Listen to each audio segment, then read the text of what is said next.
राधिका अपने बूढ़े माँ बाप के साथ रहती है। राधिका के पिताजी बहुत बीमार थे।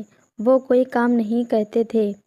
राधिका दूसरों के घर जाकर काम करती थी और अपने घर का खर्चा चलाती थी।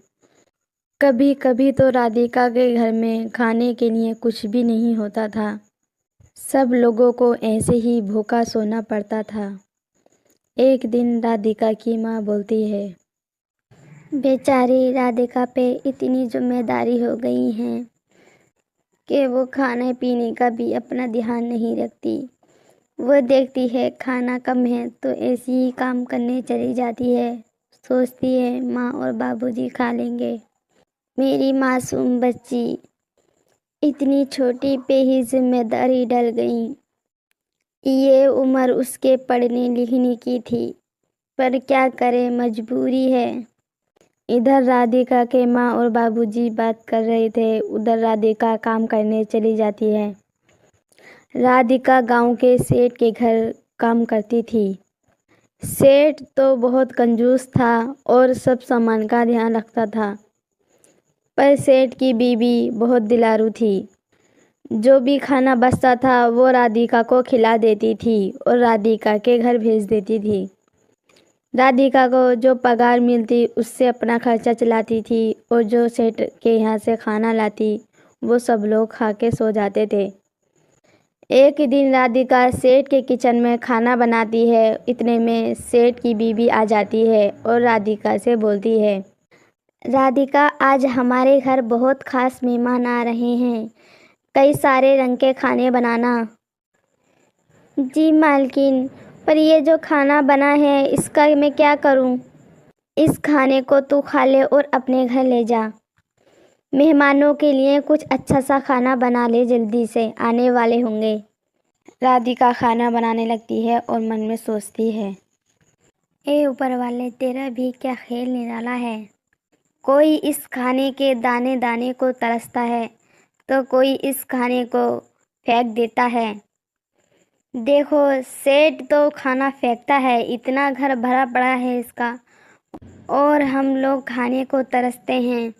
कभी कभी तो भूखा भी सोना पड़ जाता है हमको। पता नहीं हमारी जिंदगी में भी ये दिन आएगा या नहीं। अमीरों के मज़े हैं इस जिंदगी में। फिर राधिका ये सारी बात सोचती है और खाना बनाकर सब मेहमानों को खिला देती है।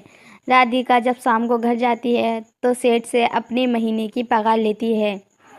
सेठ राधिका को महीने की पगार देने से हिचकिचाता है और बोलता है, अरे तूने तो अभी 8 दिन पहले ही पैसे लिए हैं, इतनी जल्दी तेरा महीना भी हो गया। 8 दिन पूरे दिन 8 दिन गुजरते नहीं हैं और तुम लोग पैसे लेने आ जाते हो मुझसे। सेठ जी, पूरा महीना हो गया, मैं महीने पे ही आपसे पगार लेती हूँ। सेठ राधिका को पगार दे देता है। फिर राधिका बाजार जाती है। वहाँ जाकर खाने के लिए सामान लेने जाती है। राधिका बाजार से वापस आती है तो देखती है एक बूढ़ी माँ उससे भीख मांग रही थी और उससे बोल रही थी, बेटा, कुछ खाने के लिए दे दो, मैं बहुत भूखी हूँ, 3 दिन से खाना नहीं खाया है। खुदा तुम्हारा नसीब अच्छा करे और तुम्हारी परेशानी को दूर कर दे। तुम इस बूढ़ी माँ को खाना खिला दो। बूढ़ी माँ की ये बात सुनकर राधिका टेंशन में पड़ जाती है और मन में सोचती है, मेरे पास यही थोड़े से पैसे हैं, मैं बूढ़ी माँ को खाना कैसे खिलाऊं? घर पे मेरे माँ बाप मेरा इंतज़ार कर रहे हैं, उनके लिए भी खाने के लिए कुछ नहीं है, मैं क्या करूं? राधिका ये सोचती है। फिर उस बूढ़ी माँ को खाना लेकर खिला देती है। राधिका बूढ़ी माँ को खाना खिलाकर जब चलती है तो बूढ़ी माँ उसको एक सिक्का देती है और बूढ़ी माँ वो सिक्का देकर राधिका से बोलती हैं, बेटा, मैं जानती हूँ ये खोटा सिक्का है, तुम इस सिक्के को खुद से दूर मत करना, ये तुम्हारे बहुत काम आएगा। राधिका ये सिक्का लेकर चली जाती है। घर जाकर वो सिक्का अपने घर रख देती है। राधिका के घर पे जो खाना बचा हुआ था वो अपनी माँ और बाबूजी को खिला देती है, खुद भूखी सो जाती है। अगले दिन राधिका अपने काम पर चली जाती है। उसके बाबूजी बोलते हैं, पता नहीं अपने भी दिन कब सुधरेंगे, कब हमारे घर में राशन ही राशन होगा, जो हमारी बेटी की टेंशन कम होगी।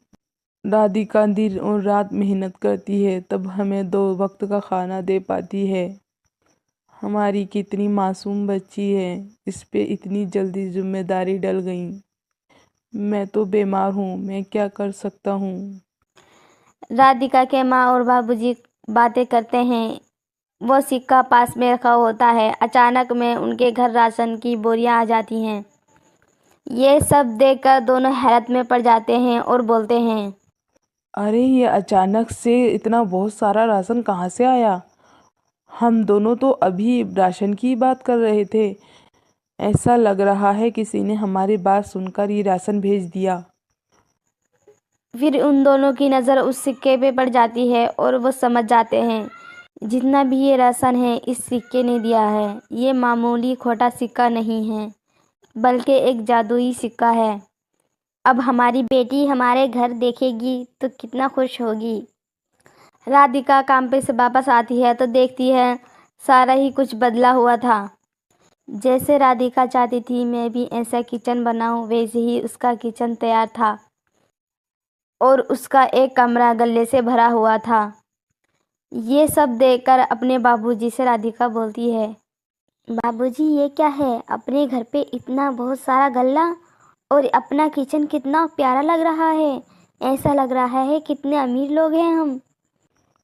हाँ बेटा, ये सब कमाल इस खोटे सिक्के का है। ये सिक्का तुम लाई थी, और किसने दिया था तुम्हें ये सिक्का। फिर राधिका उस बूढ़ी माँ की सारी बात बताती है। राधिका की सारी बात सुनकर उसके माँ और बाबूजी भी बहुत खुश हो जाते हैं। फिर राधिका उस जादुई सिक्के से राधिका के पिताजी भी सही हो जाते हैं। राधिका के पिताजी भी एक रेस्टोरेंट खोल लेते हैं और राधिका अपनी पढ़ाई शुरू कर देती है। अब घर में खाने पीने की कोई कमी नहीं थी। वो राशन जादुई राशन था, कभी कमी नहीं हो रहा था। राधिका के परिवार में अब खुशी खुशी सब रहने लगते हैं।